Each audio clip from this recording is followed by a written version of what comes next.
जंगबहादुर नेपालको प्रधानमन्त्री भएपछि आफ्ना विरोधीहरूलाई पुरै निमिट्यान्न पार्न सफल भए। त्यसपछि उनी राज्यको एक मात्र सर्वेसर्वा शक्तिशाली व्यक्तित्वको रूपमा उदाए। उनी सत्तामा आएपछि विभिन्न घटनाक्रमहरू घट्दै गए। यिनै मध्ये 5 प्रमुख रोचक घटनाहरूको बारेमा आजको कार्यक्रममा चर्चा गर्छौं। यो कार्यक्रम भिन्न शैलीमा तयार पारिएको छ। सामान्य ज्ञानलाई अभिवृद्धि गर्ने हेतुले यो कार्यक्रम प्रश्नोत्तर शैलीमा आधारित गरिएको छ। जंगबहादुरको जीवनीसँग सम्बन्धित 5 वटा प्रश्नहरू सोधिनेछन्। यहाँहरूले सो प्रश्नको उत्तर सोच्नुहुनेछ। त्यस लगत्तै हामीले सो प्रश्नको सही उत्तर दिनेछौं। यसका साथै सोधिएको प्रश्नसँग सम्बन्धित रहेर प्राप्त विवरणहरू पनि प्रस्तुत गर्नेछौं। यो प्रकारको कार्यक्रम पहिलो पल्ट प्रसारित गर्दैछौं। यहाँहरूलाई कस्तो लाग्छ कृपया कमेन्ट बक्समा लेखिदिनुहोला।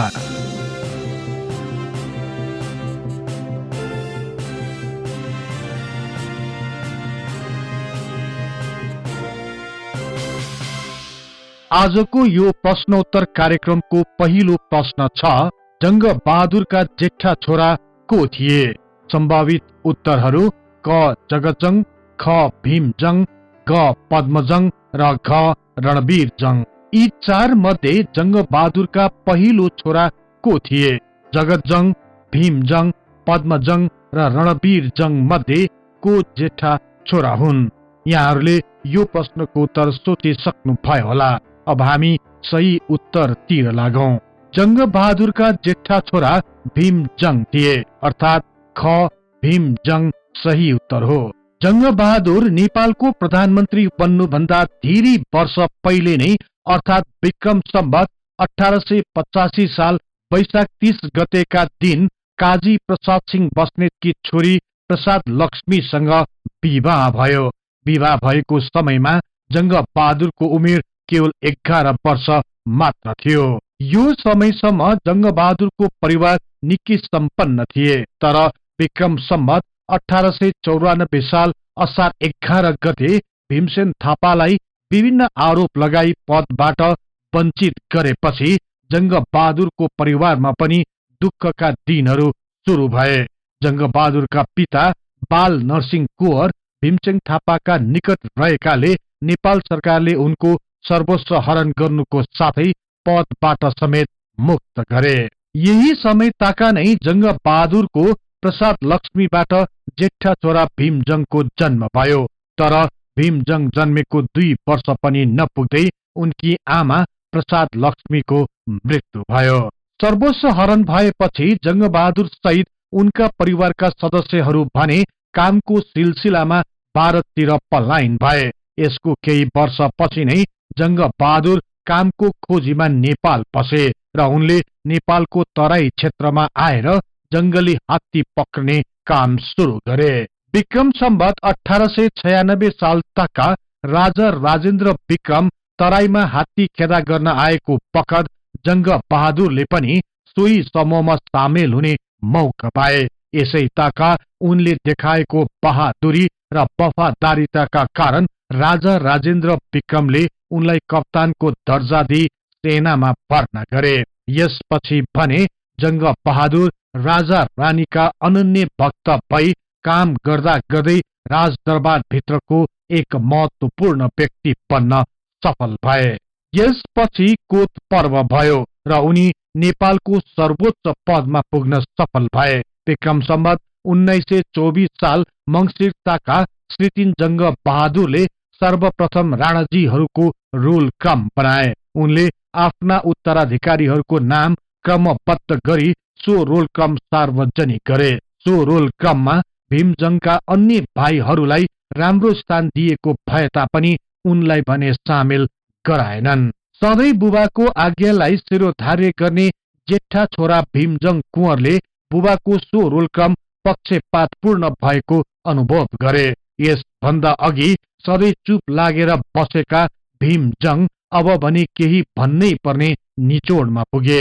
उनी यही विमतिका बारेमा जानकारी दिन बुबा जंगबहादुर कहाँ गए। उनले आफ्ना पिता जंगबहादुर समक्ष आफ्ना असन्तुष्टिहरूलाई बेली विस्तार सुनाए, तर जंगबहादुरले उनको कुरा सुन्दै सुनेनन्। यसरी अचानक आफ्नै जेठा छोराले आफ्नै अगाडि विवाद सृजना गरेको देखेर जंगबहादुर रिसले चूर भए। बिस्तारै बाबु छोराको विवाद बढ्दै गयो। अन्ततः जंगबहादुरले धारिलो तरबारको जुत्तोले भीमजंगलाई घोस्न थाले। रगताम्य भएका भीमजंग कुँवर त्यही ढले र अत्यधिक रक्तस्रावको कारण उनको त्यही मृत्यु भयो। यसरी 30 वर्ष पुगेका जेठा छोरा भीमजंग कुँवरको आफ्नै पिता जंगबहादुरद्वारा हत्या गरियो। अब प्रश्न नम्बर 2 को पालो। दोस्रो प्रश्न छ, जंगबहादुर बेलायत जाँदा नेपालको कार्यवाहक प्रधानमन्त्री को बनेका थिए? सम्भावित उत्तरहरू क रणदीप सिंह, ख कृष्ण शमशेर, ग बद्री नरसिंह, घ बम बहादुर। यहाँहरूले सही उत्तर सोच्न सक्नुहुनेछ। रणदीप सिंह, कृष्ण शमशेर, बद्री नरसिंह र बम बहादुर मध्ये को कार्यवाहक अर्थात कायम मुकायम प्रधानमन्त्री बन्न सफल भएका थिए? यसको सही उत्तर हो बम बहादुर अर्थात घ बम बहादुर। जंगबहादुरका माइला भाइ बम बहादुर थिए। विक्रम सम्वत 1906 साल माघ महिना ताका जंगबहादुर बेलायत भ्रमणमा गएको बेला कार्यवाहक प्रधानमन्त्रीको रूपमा बम बहादुरलाई नियुक्ति गरिएको थियो। यस्तै जंगबहादुरका अर्का भाइहरू बद्री नरसिंह र कृष्ण बहादुरले पाल्पा गौडाबाट काठमाडौँ आई कानून विभाग सम्हाले। यसैगरी अर्का भाइ रणदीप सिंहले पूर्व तराईदेखि पश्चिम तराई तर्फका सम्पूर्ण सुरक्षाको रेखदेखको कार्य सम्हालेका थिए। बेलायत भ्रमणबाट फर्केको करिब 6 वर्षपछि अर्थात विक्रम सम्वत 1913 साल श्रावण 18 गतेका दिन जंगबहादुरले प्रधानमन्त्रीको पदबाट राजीनामा दिए र यिनै भाइ बम बहादुरलाई नेपालको प्रधानमन्त्री बनाए। यसरी जंगबहादुरले आफ्ना माइला भाइ बम बहादुरलाई प्रधानमन्त्री बनाएको भए तापनि उनले लामो समयसम्म सत्तामा रही शासन गर्न सकेनन्। उनको स्वास्थ्य स्थिति त्यति राम्रो हुन नसकेपछि उनको सक्रियता क्रमशः घट्दै गयो। उनी बिस्तारै क्षयरोगको कारण थला पर्दै गए। अन्ततः करिब 10 महिनासम्म नेपालको प्रधानमन्त्री बन्न सौभाग्य पाएका बम बहादुरको 39 वर्षको उमेरमा विक्रम सम्वत 1914 साल जेठ 11 गतेका दिन मृत्यु भयो। अब तेस्रो प्रश्न सुरु गरौं। तेस्रो प्रश्न छ, अलौ पर्व कहिले भएको थियो? सम्भावित उत्तरहरू क विक्रम सम्वत 1903 साल, ख विक्रम सम्वत 1904 साल, ग विक्रम सम्वत 1906 साल, घ विक्रम सम्वत 1907 साल। यहाँहरूले सही उत्तर सोच्न सक्नुहुनेछ। विक्रम सम्वत 1903 साल, विक्रम सम्वत 1904 साल, विक्रम सम्वत 1906 साल र विक्रम सम्वत 1907 साल मध्ये कहिले अलौ पर्व भएको थियो? यसको सही उत्तर हो विक्रम सम्वत 1904 साल अर्थात ख विक्रम सम्वत 1904। वास्तवमा अलौ पर्व के हो र यो कसरी घट्न गयो यस बारे कुरा गरौं। विक्रम सम्वत 1903 साल भदौ 31 गते राति गगन सिंहलाई अचानक गोली लाग्यो। त्यही समयमा उनको मृत्यु भयो। गगन सिंहको हत्यारा पत्ता लगाउन कान्छी महारानी राज्य लक्ष्मीले कोर्टमा सबैलाई हाजिर हुन आदेश दिइन्। कोर्टमा हत्यारा पत्ता नलाग्दै निकै ठूलो नरसंहार भयो। यसपछि महारानी राज्य लक्ष्मीले आफ्नो अधिकारको उपयोग गर्दै जंगबहादुरलाई तत्कालै मुखिया तथा प्रधान सेनापतिमा नियुक्त गरिदिइन्। यसपछि पनि समस्याको समाधान हुन सकेन। बिस्तारै महारानी र जंगबहादुरको बीच विवाद बढ्दै गयो।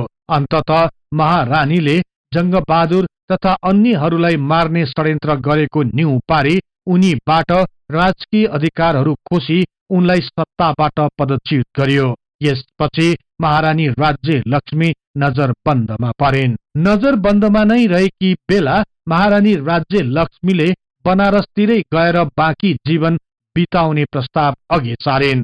सो प्रस्तावलाई स्वीकार गरियो। त्यसपछि कान्छी महारानी, उनका छोराहरू र राजा राजेन्द्र विक्रम पनि रानीसँगै बनारसतिर लागे। बनारसमा बस्दै आएका राजा राजेन्द्रलाई नेपाल फर्कन आह्वान गरिएको भए तापनि फर्कन मानेनन्। यसपछि प्रधानमन्त्री जंगबहादुर राणाको अगुवाईमा राजा राजेन्द्रलाई पदबाट हटाई विक्रम सम्वत 1904 साल वैशाख 31 गतेका दिन नानी महाराज सुरेन्द्र वीर विक्रम शाहलाई नेपालको राजा बनाइएको घोषणा गरियो। यो खबरबाट विचलित भएका राजेन्द्र वीर विक्रमले आफ्ना केही सैनिकहरू तयार पारी विक्रम सम्वत 1904 साल साउन 9 गतेका दिन वर्तमान पर्सा जिल्लाको अलौ भन्ने स्थानमा आई बसे। उनीसँग करिब 2000 भाँडाका सैनिकहरू थिए। यो खबर प्राप्त भएपछि जंग बहादुरले सनकसिंह टण्डन र कप्तान बलभद्र माझीको नेतृत्वमा नेपाली सेना अलौ तर्फ पठाए। यसपछि विक्रम सम्वत 1904 साल साउन 13 गते रातको समयमा अलौ स्थित राजेन्द्र विक्रमको शिविरमाथि नेपाली सेनाले अचानक हमला गर्यो। सो आक्रमणमा राजेन्द्र विक्रमका सेनाको नराम्ररी हार भयो। सो युद्धमा राजेन्द्र विक्रम तर्फका 200 भन्दा बढी विद्रोहीहरूको मृत्यु हुन गयो। यो हारपछि राजेन्द्र विक्रम हात्तीमा चढी भारततर्फ जान लागेका बेला नेपाली सेनाको पक्राउमा परे। त्यसपछि उनलाई काठमाडौँ ल्याइयो र भक्तपुरको दरबारमा नजरबन्द गरिराख्यो। यस प्रकार विक्रम सम्वत 1904 साल श्रावण 13 गते जंग बहादुरको विरुद्ध अपदस्थ राजा राजेन्द्र विक्रमले अलौ भन्ने स्थानमा सशस्त्र विद्रोह गरेको घटनालाई नै नेपाली इतिहासमा अलौ पर्व भनिने गरिएको हो। अब चौथो प्रश्न सुरु गरौं। चौथो प्रश्न छ, जंग बहादुरको पालामा नेपाल तिब्बत युद्ध कहिले सुरु भयो? सम्भावित उत्तरहरू: क विक्रम सम्वत 1908 साल, ख विक्रम सम्वत 1910 साल, ग विक्रम सम्वत 1911 साल, घ विक्रम सम्वत 1913 साल। यहाँहरूले सही उत्तर सोच्न सक्नुहुनेछ। विक्रम सम्वत 1908, विक्रम सम्वत 1910, विक्रम सम्वत 1911 र विक्रम सम्वत 1913 मध्ये कहिले तेस्रो नेपाल तिब्बत युद्ध सुरु भएको थियो? यसको सही उत्तर हो विक्रम सम्वत 1911 साल, अर्थात ग विक्रम सम्वत 1911। नेपाल तिब्बत बीचको दोस्रो युद्धको क्रममा विक्रम सम्वत 1849 सालमा सम्पन्न बेत्रावधि सन्धि पछि पनि शान्ति कायम हुन सकेन। अन्ततः विक्रम सम्वत 1911 सालमा नेपाल र तिब्बत बीच पुनः युद्ध सुरु भयो। इतिहासकारहरूका अनुसार सो युद्ध हुनका मुख्यतया 3 कारणहरू रहेको बताइएको छ। पहिलो कारण सीमा विवाद थियो। तिब्बत सरकारले गौचरणको लागि माग गरे अनुसार सीमा नजिकै पर्ने केही क्षेत्रहरूमा नेपाल सरकारले अनुमति दिएको थियो। तर तिब्बत सरकारले सो क्षेत्रहरूमा बस्ती बसाउनुको साथै कर पनि उठाउन थालेपछि नेपाल सरकारले सो कार्यको विरोध प्रकट गर्यो। अर्को कारण बेत्रावती सन्धि अनुसार प्रत्येक 5 वर्षमा उपहार लिएर पेकिङ जाने क्रममा नेपाली सौगात मिसनलाई तिब्बत तथा चिनिया अधिकारीहरूबाट अभद्र व्यवहार गरिएको सन्दर्भमा नेपालले सो विषयमा आपत्ति जनाउँदा पनि तिब्बतले कुनै वास्ता नै गरेन। यसका साथै सौगात मिसनका धेरै जसो सदस्यहरूको मृत्यु हुँदा पनि कुनै सहयोग नगरेपछि जंग बहादुरले नेपाली प्रतिनिधि मण्डलको सुरक्षा नभएमा कहिल्यै शिष्टमण्डल नपठाउने धम्की दिए। तेस्रो कारण तिब्बतमा रहेका नेपाली व्यापारीसँग सम्बन्धित रहेको छ। तिब्बतमा बसोबास गर्ने व्यापारीहरूका साथै घुमफिर गर्न जाने नेपालीहरूमाथि पनि व्यक्तिगत तथा सामूहिक तवरबाट तिब्बतीहरूले अत्याचार गर्दै आइरहेका थिए। यसै क्रममा एक नेपाली व्यापारीलाई तिब्बतीहरूले पक्रेर हात खुट्टा बाँधेर राख्यो। यस घटनालाई समाधान गर्न नेपाली व्यापारीहरू एकजुट भए। यही बेला तिब्बतहरूले अचानक आक्रमण गरे। यस घटनामा परि 4 जना नेपालीहरूको मृत्यु भयो। यसरी तिब्बतीहरूले समस्याको समाधान गर्नुको साटो जन समस्यालाई बढाएकोमा विक्रम सम्वत 1911 साल फागुन महिना ताका जंग बहादुरले तिब्बत विरुद्ध युद्धको घोषणा गरे। अब पाँचौं प्रश्नतिर लागौं। पाँचौं प्रश्न छ, जंग बहादुर कहिले श्री 3 महाराज बने? सम्भावित उत्तरहरू: क विक्रम सम्वत 1913 साल, ख विक्रम सम्वत 1915 साल, ग विक्रम सम्वत 1918 साल, घ विक्रम सम्वत 1921 साल। यहाँहरूले सही उत्तर सोच्न सक्नुहुनेछ। विक्रम सम्वत 1913, विक्रम सम्वत 1915, विक्रम सम्वत 1918 र विक्रम सम्वत 1921 मध्ये कहिले जंगबहादुर राणा श्री 3 महाराज बन्न सफल भए? यसको सही उत्तर हो विक्रम सम्वत 1913 साल, अर्थात क विक्रम सम्वत 1913। विक्रम सम्वत 1913 साल श्रावण 18 गतेका दिन जंग बहादुरले प्रधानमन्त्रीको पदबाट राजीनामा दिए। कार्यव्यस्तताको कारण स्वास्थ्यमा प्रतिकूल असर परेको जनाई राजा समक्ष आफ्ना भाइ बम बहादुरलाई प्रधानमन्त्री पदको लागि सिफारिस गरे। यसै ताका राजगुरु विजयराज पाण्डेको नेतृत्वमा भारदारहरू जम्मा भएर जंग बहादुरलाई राजा बन्न आग्रह गरे, तर जंग बहादुरले त्यो अनुरोधलाई अस्वीकार गरिदिए। यसरी उनी राजा बन्न नमानेपछि उक्त प्रतिनिधि मण्डलले पुर्कोली थलो कास्की र लमजुङका महाराज बन्न आग्रह गरेपछि जंग बहादुरले विक्रम सम्वत 1913 साल साउन 22 गतेका दिन राजा सुरेन्द्रबाट कास्की र लमजुङको महाराजको पद प्राप्त गरे र उनलाई श्री 3 महाराज भनिन थाल्यो। अन्य केही इतिहासकारहरूका अनुसार आफ्ना भाइ बम बहादुरलाई प्रधानमन्त्री बनाएपछि जंग बहादुरले आफ्नो शक्ति र सम्मानमा कुनै पनि असर नपर्ने सोचेका थिए, तर त्यस्तो हुन सकेन। बेलायती प्रतिनिधिहरूले पनि जंग बहादुरलाई व्यवस्था गर्दै बम बहादुरसँग सम्पर्क गर्न सुरु गरेपछि जंग बहादुर साह्रै आत्तिए। यी सबै कुरा बुझेका पण्डित गुरुराज विजयराज पाण्डे लगायत केही प्रमुख भारदारहरूले जंग बहादुरलाई राष्ट्रको उच्च पदमा आसीन हुन अनुरोध गरे, तर उनले मानेनन्। अन्ततः उनले कास्की र लमजुङको श्री 3 महाराज हुन स्वीकार गरे, तर यो सबै जंग बहादुरको नै चाल रहेको र उनकै योजनामा जंग बहादुर आफू शक्तिशाली बन्न यो सबै नाटक रचिएको थियो भनी केही इतिहासकारहरूले बताएका छन्। श्री 3 महाराजको पद प्राप्त गरेपछि उनलाई विशेष अधिकारहरू पनि दियो। जंग बहादुर कास्की र लमजुङको श्री 3 महाराज भएकाले उक्त क्षेत्रको सबै कार्यहरू उनी माथि नै निहित हुने, वैदेशिक नीति, न्यायिक तथा प्रशासनिक क्षेत्र सम्बन्धी राजा तथा प्रधानमन्त्रीलाई सल्लाह दिने, उनीहरूले सल्लाह नमाने बाध्य गराउने, प्राणदण्ड, माफी, कर्मचारीको नियुक्ति तथा बर्खास्ती, भोट, चीन तथा कम्पनी सरकार वा अन्य राष्ट्रसँग युद्ध तथा शान्ति स्थापना गर्ने, कानूनहरूको निर्माण, संशोधन तथा खारेज गर्न सक्ने जस्ता विभिन्न प्रमुख राजकीय अधिकारहरू जंग बहादुर राणाले श्री 3 महाराजको पद पाएपछि प्राप्त गरेका थिए। यसपछि उनी झन शक्तिशाली बन्न गए। यी प्रस्तुत 5 प्रश्नहरू मध्ये यहाँहरूले कतिवटा सही उत्तर मिलाउन सक्नुभयो सो बारे कमेन्ट बक्समा उल्लेख गरिदिनुहोला। यसको साथै यो नयाँ कार्यक्रम कस्तो लाग्यो सो बारे पनि केही विचार तथा सुझावहरू लेखी पठाउनुहोला।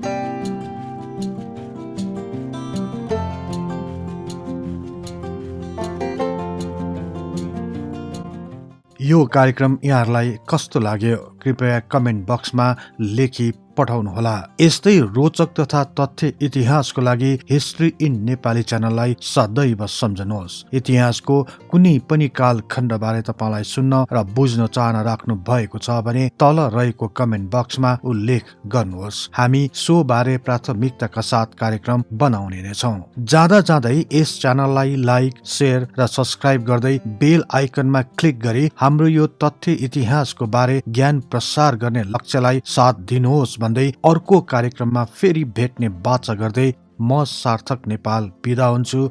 हवस् त, नमस्कार।